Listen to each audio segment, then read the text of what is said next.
नमस्कार दोस्तों, मैं प्रवेश चौहान अपने YouTube चैनल ज्ञान प्रेमी पे आप सभी का स्वागत करता हूं। किसी ने सही कहा है कि जो तीसरा विश्व युद्ध होने वाला है वो पानी के कारण हो सकता है। क्या ये बात सही है? जान लेते हैं कुछ तथ्यों के द्वारा। Bharat Pakistan Indus water treaty, Indus पे डैम बनाने के मुद्दे पे भारत पाकिस्तान के ऊपर विवाद। India China Brahmaputra river dam बनाने पे इंडिया चाइना पे विवाद। इंडिया बांग्लादेश वही सेम डैम बनाने पे विवाद। रिसेंटली इंडो नेपाल डिस्प्यूट, पानी के क्षेत्र के अंदर और जमीन के क्षेत्र के ऊपर विवाद। तो इतने सारे जो विवाद है वो हमारे पानी के ऊपर ही हैं। तो आने वाले टाइम पे तीसरे विश्व युद्ध की परिकल्पना करना पानी के ऊपर तो गलत नहीं होगा। इसमें हो सकता है ये तथ्य, ये सब चीजें सही हों। रिसेंटली साउथ अफ्रीका के अंदर, एक साउथ अफ्रीका के टाउन के अंदर 2020 के अंदर सूखा घोषित कर दिया गया है। एक जो बसा बसाया शहर है उसको सूखा घोषित कर दिया गया और लोग लाइन में लग रहे थे पानी के लिए। इतनी विकट स्थिति वहां पे क्रिएट हो चुकी थी। तो हम जान सकते हैं और हमको समझ सकते हैं कि पानी एक सोर्स के रूप में कितना महत्वपूर्ण है हमारे मानव जीवन के लिए। दुनिया के ऊपर दिखने पे तो हमारे अर्थ को ब्लू प्लैनेट कहा जाता है, क्योंकि यहाँ पर मोर देन 70% यहाँ पे वाटर है। पर ये जो 70% के आसपास जो जल है इस पृथ्वी पे, क्या वो पीने लायक है? नहीं, मानव यूज के लिए वो पीने लायक नहीं है। जब हम बात करें पीने के पानी की जो स्थिति है जो अर्थ के ऊपर, तो वो लेस देन 1% या 2% के आसपास का जो पानी है वो केवल हमारे पीने योग्य है। अब बात कर लेते हैं भारत की, और भारत में भी फोकस मेरा रहेगा राजस्थान में, क्योंकि राजस्थान प्रदेश से नाता रखते हैं। राजस्थान को आपको पता है कि पानी के इतने सतत हमारे पास एक तरीके से सोर्सेज नहीं है, स्रोत नहीं है पानी के। तो यहाँ पे पानी की समस्या स्टार्टिंग से रही है। पर राजस्थान की एक खासियत ये भी रही है, इसने यहाँ के ट्रेडिशनल वाटर सिस्टम को बहुत अच्छी तरीके से प्रयोग किया है। हमने हमारी नाडी हो गई, और जो भी हमारे पुराने सोर्स हैं जो पानी पीने के, हमारी बावड़ी हो गई, ये सिस्टम जो क्रिएट करे थे हमारे पुराने राजा महाराजाओं ने, जो ग्रामीण जो क्षेत्रों के द्वारा जो सिस्टम क्रिएट करे थे वो बहुत ही फेमस थे। और पानी का जो सिस्टम उपयोग करते थे वो बहुत ही सोच समझ के किया करते थे। और उस टाइम जो फैमिली थी और ग्रामीण जो कल्चर था उसके अंदर वीनेस था। वीनेस मतलब सब लोग मिलकर एक नाड़ी का ध्यान रखते थे, या सब लोग मिलकर एक बावड़ी का ध्यान रखा करते थे। तो उस टाइम जो वाटर मैनेजमेंट था, अपना जो जल प्रबंधन था, वो बहुत टॉप मोस्ट लेवल पे था और पानी की इतनी समस्या आती नहीं थी। और आती भी थी तो लोग सब मिलकर एक साथ जूझकर उस पानी की समस्या से लड़ते थे।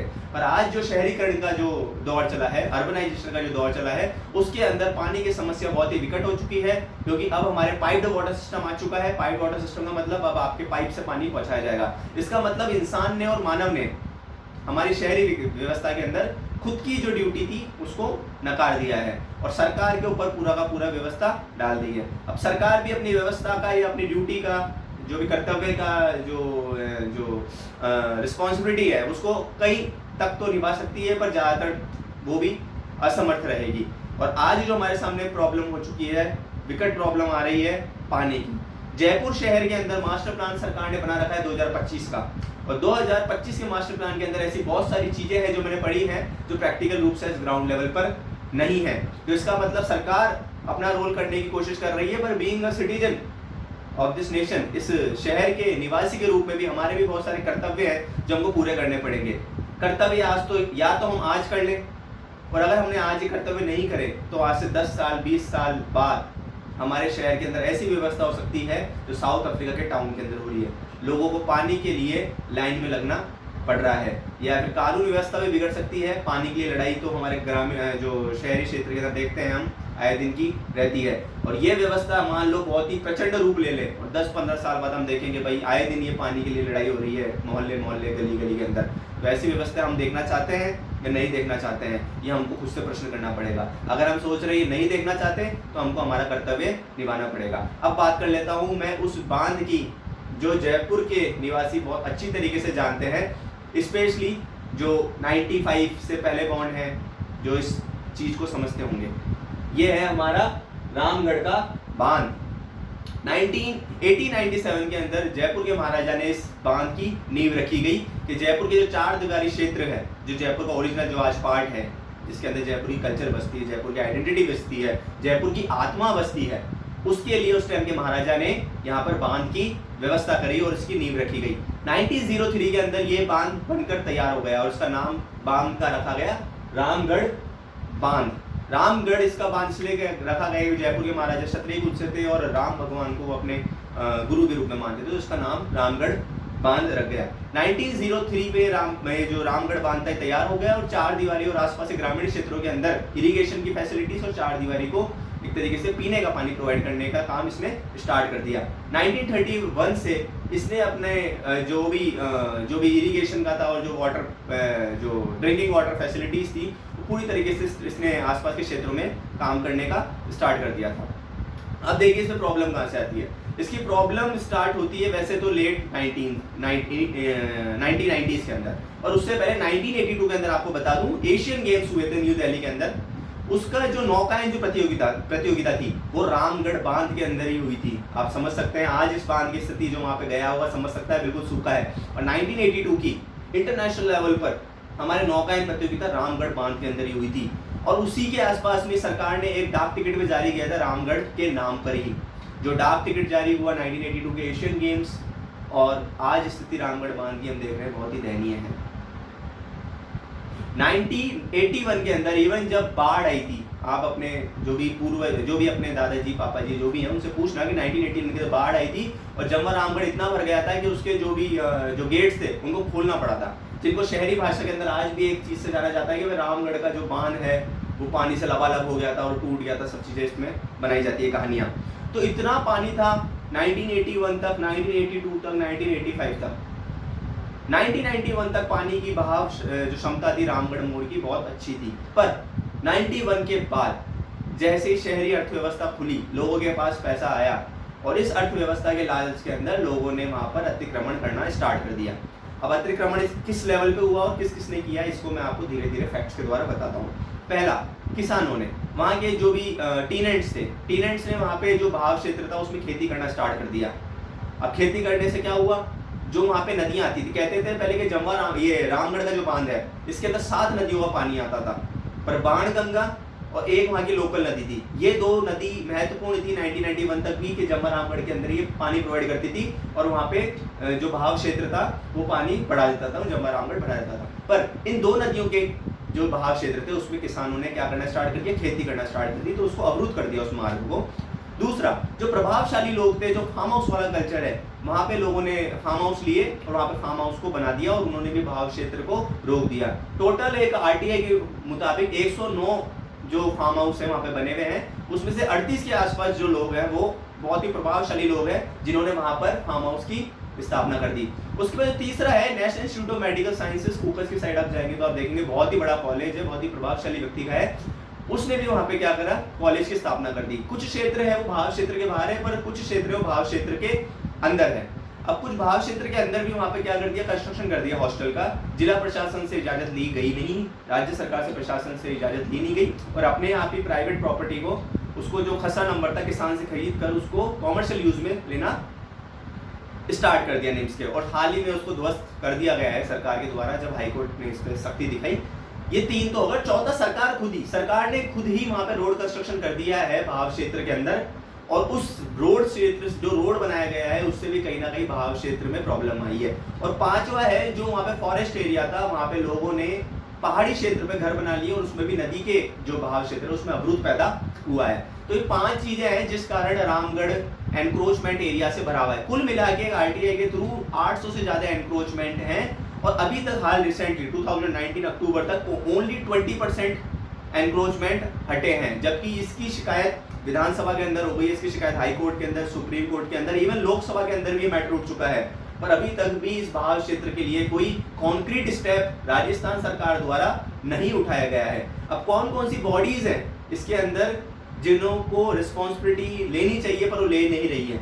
इसके अंदर बहुत सारी बॉडीज है। एक तो प्रॉब्लम है इतनी सारी बॉडीज गवर्नमेंट एजेंसीज हैं कि इसका बहाव क्षेत्र एनक्रोचमेंट जब भी उठाने की बात आती है हाई कोर्ट के अंदर, तो इसमें सब एजेंसी अपने अपने जो क्या कहते हैं रिस्पॉन्सिबिलिटी दूसरे पे डाल देती है। ठीक है, अब बात कर लेता हूं मैं 2011 के अंदर हाई कोर्ट के माननीय न्यायाधीश भंडारी जी ने दैनिक भास्कर की न्यूज थी जो मैंने आज अपना टॉपिक बनाया, मर गया रामगढ़ बांध।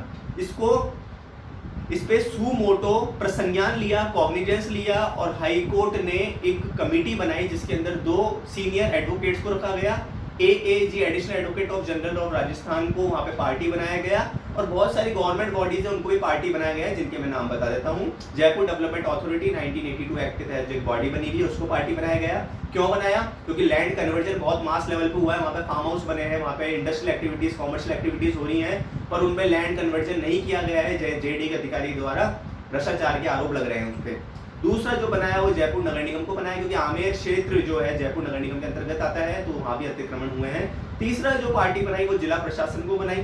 चौथी जो पार्टी बनाई वो फॉरेस्ट डिपार्टमेंट को बनाया गया, और जो पांचवी जो पार्टी है वो इरिगेशन डिपार्टमेंट को बनाया गया, और छठी जो पार्टी है वो रोड डिपार्टमेंट को बनाया गया। ये छह पार्टी रामगढ़ बांध पे जो भी इलीगल एनक्रोचमेंट हो रहा है, कंस्ट्रक्शन हो रहा है, उसके लिए जिम्मेदार है। तो हाई कोर्ट ने पहले छह पार्टी की जिम्मेदारी तय करी इसके अंदर। उसके बाद एक मॉनिटरिंग कमेटी बनाई गई हाई कोर्ट के द्वारा। उस मॉनिटरिंग कमेटी का मेन काम था रामगढ़ बांध की रियल में जाके ग्राउंड लेवल पे रिपोर्ट तैयार करना कि कहाँ कंस्ट्रक्शन हो चुका है और कितना कंस्ट्रक्शन रिमूव करना है, उस रिपोर्ट को हाई कोर्ट में पेश करना। तो ये रिपोर्ट जो थी हाई कोर्ट के द्वारा जो बनाई गई थी वो स्थानीय सरकार के पास और सरकार के समक्ष हाई कोर्ट के द्वारा रखी गई, और उनको बोला इसमें तुरंत कार्यवाही करी जाए। 2016 से ये स्टेप लेना स्टार्ट हुए थे, 2017 में लिए गए, 2018 में लिए गए, और 19 में भी लास्ट स्टेप लिए गए। पर ये जो कार्रवाई होती है ये कब होती है? ये कार्रवाई होती है मॉनसून से बिल्कुल जस्ट पहले, 1 महीना पहले, 15 दिन पहले। आप अखबार देख लेना, जब भी आपको रामगढ़ बांध पे कोई भी कार्रवाई दिखेगी वो मॉनसून से पहले मिलेगी, जबकि पूरे साल तक सरकार वहाँ पे सोई रहती है। तो ये जो रामगढ़ बांध है जो मर चुका है, ये प्रश्न उठ रहा है क्या ये कभी जीवित हो पाएगा? क्या हम हमारी लाइफ के अंदर इस रामगढ़ बांध को जीवित देख सकते हैं? जयपुर के मास्टर प्लान 2025 के तहत आज हमारे पास जो वाटर का रिसोर्सेज का जो एक साधन है वो एक ही है हमारे पास, वो है हमारा जो टोंक के अंदर जो एक परियोजना चल रही है उसके तहत ही हमारे यहाँ पे पानी आ रहा है। उसके अलावा कोई पानी नहीं आ रहा है। केवल बीसलपुर जो बांध है टोंक के अंदर, देवली के अंदर जो बांध है, वहां से जयपुर शहर को पानी प्रोवाइड हो रहा है। उसके अलावा हमारे पास वाटर का कोई सोर्स नहीं है, तो हमको ऑल्टरनेटिव वाटर रिसोर्स का भी एक जरिया तय करना पड़ेगा, एक बनाना पड़ेगा।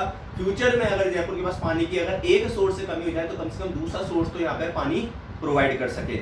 अब देखिए इस पे रामगढ़ बांध के अंदर आप देखेंगे कि नदी जैसे आ रही है, तो उस पे बांध के ऊपर बहुत सारे एनीकट्स होते हैं। तो कुछ एनीकट्स तो सरकार कुछ तय करती है जो किसानों को लीगली प्रोवाइड होते हैं, पर किसानों ने अपने लेवल पर भी बहुत ज्यादा एनीकट्स बना लिए। वहाँ पर कम से कम 400 एनीकट्स वहाँ पे नदी पे बना लिए। तो एनीकट्स से जो पानी नदी में आना चाहिए था वो किसानों के क्षेत्र के अंदर चल जाता है।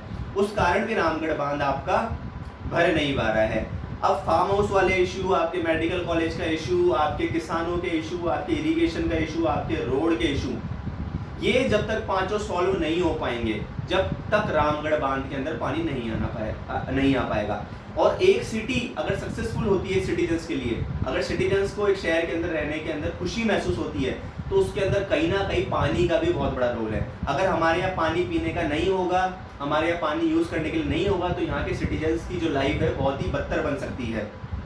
तो आज हमारा एक नागरिक के रूप में एक दायित्व बनता है कि पानी का हम संगठित तरीके से, व्यवस्थित तरीके से पानी का प्रयोग करें, और सरकार के कानों तक अगर ये बात पहुंच सके तो हम ये मैसेज पहुंचाएं हमारे लोकल प्रतिनिधि के द्वारा कि रामगढ़ बांध पे आज क्या निर्णय लिया गया है। रामगढ़ बांध पे विधानसभा में प्रश्न उठाए जाएं, रामगढ़ बांध पे हाईकोर्ट में प्रश्न उठाए जाए। हाईकोर्ट तो अपना काम कर ही रहा है, जनप्रतिनिधियों का भी ये एक रोल बनता है। हमारे स्थानीय जनप्रतिनिधि, यहाँ के जो जयपुर के जनप्रतिनिधि, ये कहकर टालमटोली नहीं कर सकते हैं कि हमारे क्षेत्र का मामला नहीं है। हाँ, माना आपके क्षेत्र का मामला नहीं है, पर उस क्षेत्र के अंदर जो रामगढ़ बांध है उसका पानी तो जयपुर के अंदर आ सकता है, वो तो आपका मामला है। तो ऐसे बहुत सारे प्रश्न हैं, बहुत सारी चीजें हैं हमको उठानी पड़ेगी जागरूक नागरिक के होने के नाती। खूब सारे लोग मुझसे ये भी बोलेंगे कितने प्रश्न उठाओ, सरकार के कोई बात नहीं सुनता, हमारी कुछ भी बात नहीं होती। ऐसी कोई बात नहीं है, इतना ज़्यादा डीमोरलाइज नहीं हुई है, लाइफ के अंदर पॉजिटिव एटीट्यूड रखिए। कुछ ना कुछ आप 100 बार कहते हो तो हो सकता है एक ना एक बार आपकी बात को सुना जाए। तो मेरा जो इस वीडियो बनाने का मकसद था वो ये मकसद था कि आज की जो न्यू जनरेशन है उसको बताना एक बांध के बारे में जो मर चुका है, जिसकी न्यूज़ भी आजकल बहुत कम आती है। तो ये है जयपुर का रामगढ़ बांध, जो जयपुर के फ्यूचर अर्बनाइजेशन के लिए बहुत बड़ा पोटेंशियल हो सकता है। जय हिंद, जय भारत, और बहुत ही धन्यवाद मुझे सुनने के लिए।